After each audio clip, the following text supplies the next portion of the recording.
ఇప్పుడు ప్రెసెంట్ బయట చూసుకుంటే లవ్ మ్యారేజ్ బెటర్ అంటారా, అరేంజ్ మ్యారేజ్ బెటర్ అంటారా? లవ్ మ్యారేజ్ వద్దు, అరేంజ్ మ్యారేజ్ బెస్ట్. ఏదైనా అయినా పెద్దవాళ్ళు అడగడానికి ఉంటుంది. ఈ లవ్ మ్యారేజ్ అనేది ఎక్కడ చచ్చిన ఏమైనా ఎలాగైనా ఎవరు అడుగుతా కూడా ఉండదు. బెస్ట్. ఎందుకంటే తల్లిదండ్రులు మనకి ఏమి ఇవ్వాలో వాళ్ళకి బాగా తెలుసు. మన కడుపులో పడ్డా కాడి నుంచి మన కోసం ఎన్నో కళ్ళగా అంటారు. ఆ బేబీ బయటకు వచ్చేదాకా ఎన్నో మెడిసిన్స్ వాడుతూ బిడ్డ తన్నినా ఏ చేసినా ఎవ్రీథింగ్ ఏ చేసినా మన తల్లిదండ్రులకు మించిన ఇంకోటి మనకు లేదు. అందుకని పేరెంట్స్ చూసిన సంబంధమే బెస్ట్. మళ్ళీ ఇప్పుడు బయట చాలా మంది ఆడపిల్లలు లివింగ్ రిలేషన్షిప్ అంటున్నారు. అంటే ఫస్ట్ కలిసి ఉందాం, సెట్ అయితే పెళ్లి చేసుకున్నాం అనే ఒక పర్లేదు, కలిసి ఉండాలి. ఉన్నాక కడుపు వచ్చాక తీసుకెళ్ళి ఏదో చెత్తపుట్లో తీసుకెళ్ళి నూరేళ్ళ జీవితాన్ని సంక్రాంతికి ఇచ్చేయచ్చు. లివింగ్ అది అని ఒకప్పుడు చెప్పాలంటే చిన్న చిన్న వయసులో పెళ్ళిళ్ళు చేశారు. నాకు కూడా చిన్నప్పుడు అయింది.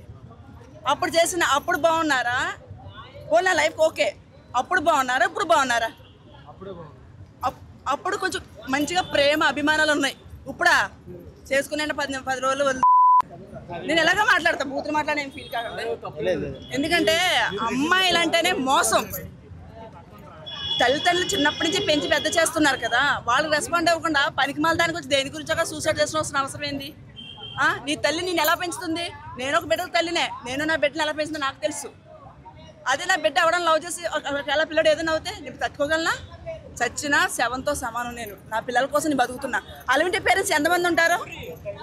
ఎంతోమంది చెరువు గట్లను అక్కడెక్కడ సూసైడ్ చేసిన అమ్మాయిలు చేసుకుంటే అబ్బాయిలు చేసుకుంటారు. అమ్మాయిలకి అవగాహన ఉన్నా కానీ కావాలని వెళ్ళి బురదలో పడుతున్నారు. ఎక్కువ ఇందులో మోసపోవాలంటే అమ్మాయిల కన్నా అబ్బాయిలు ఎక్కువ మోసపోతున్నారు.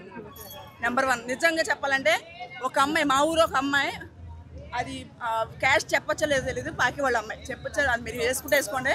ఒక మా వాళ్ళ అమ్మాయి రెడ్డిస్ అబ్బాయి లవ్ చేసిందంట. లవ్ చేసినప్పుడు వాళ్ళందరూ వచ్చి అబ్బాయిని కొట్టినంత పని చేశాడు. కొడతల్లోకి ఆ అమ్మాయి ఏమని తెలుసా, నేను పెళ్లి చేసుకోను, నువ్వు నాకు వద్దు అంటే ఆ పిల్లడు ఏం చేశాడు తెలుసా? ఎలకల మందికి చచ్చిపోయాడు. వాళ్ళ అమ్మ ఎలా పెంచింది తెలుసా? ఇళ్ళ కాడ పని చేసేది, వాళ్ళ నాన్న ఆటో నడిపించేవాడు. ఇప్పుడు ఆ కడుపుతో ఎవరికి? ఆ అమ్మాయికి మంచిగా పెళ్లి చేసుకుని హ్యాపీగా ఎంజాయ్ చేస్తుంది. ఇక్కడ ఎవడో అబ్బాయి అమ్మాయి గురించి ఆలోచిస్తారు, అబ్బాయి గురించి ఎందుకు ఆలోచించట్లే?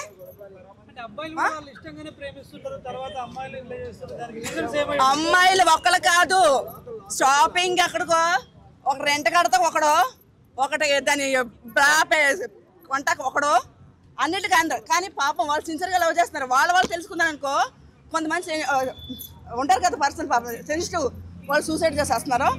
అదే అబ్బాయి అనుకో, ఆడు తట్టుకోలేడు అనుకో, దాన్ని చంపేసాడు చేస్తాడు. నిజం చెప్పాలంటే దాన్ని చంపేసాడు చేస్తే బెస్ట్. ఆయన చంపకూడదు, వెళ్ళిపోవాలంటే పోలీస్ స్టేషన్కి. ఎందుకంటే ఈ రోజులు అత్యాచారాలు చేసిన కూడా బయటకు వస్తున్నాడు. వీడు చేసింది ఏంటి? లవ్ చేసి కూడా దాన్ని చంపేసి బయటకు వచ్చేచ్చు, ఏం కాదు. నేను కొంతమంది అమ్మాయిలకి నొప్పి కలిగించినా సరే నేను ఇలాగే మాట్లాడతా.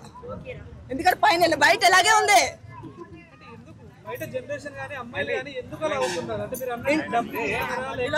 డబ్బు మాత్రమే చూస్తున్నారు అక్కడ.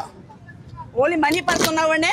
ఆడు డబ్బులు లేకుండా పిచ్చోడు అనుకో, వీడు పిచ్చోడు అంటారు. ఆడికంటే ప్రేమగా ఎవడో చూసేవాడు ఉంటాడు.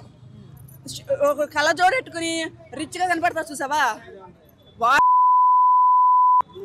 నేను చెప్తున్నా కదా, అదే పిచ్చి పిచ్చోడు ఉంటాడు చూసావా? వాడు మాత్రం గుండెలో పెట్టుకుని కాపాడతాడు.